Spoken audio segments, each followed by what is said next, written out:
So dahil nga sumabog yung tank natin, eto na, order ako ng bagong tangkay, VA. Itatag ko siya sa video na to. So ayan yung bagong 75 gallon tank natin. And bumili rin pala ako sa kanya ng dog food. Ayan, nagbebenta rin sila ng mga dog food, tsaka cat food, no? Oo, yan. Itatag ko siya sa video na to.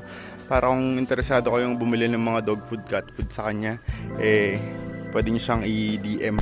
Now, ito na ang ating brand new na 75 gallon tank. Na-setup ko na rin siya. Naayos ko na yung mga pipes. Nalagay ko na yung mga filter media. Nalagay ko na yung ilaw. Nalagay ko na yung pump. Lahat na nalagay ko na. So, ngayon babanlawan lang natin to. Katulad kung paano natin binanlawan ang ating naunang tank na sumabog.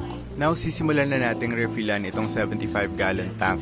Unang banlaw lang muna to and i-drain ko rin yung tubig na ilalagay ko dito para mawala lang yung mga chemicals itong tank na to. Half full na ang ating 75 gallon tank. So, ang gagawin ko, papaandarin ko na yung pump.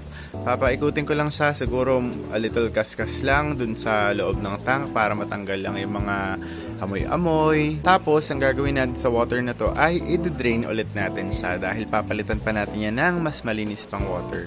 So now, dahil umiikot na yung tubig, magde-drain na tayo. Bubuksan na natin itong ating drain pipe.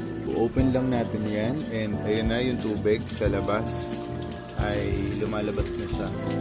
Ayun, nagde-drain na ang ating tank. Hindi ko na isasara to para pakonti-konti lang lalabas yung tubig, hindi naman bigla-bigla. So hindi naman ako nagmamadali sa pagtanggal ng pressure ng tubig. May lumalabas dito sa drain pipe, may lumalabas din dun sa ating in pipe papunta sa ating sump.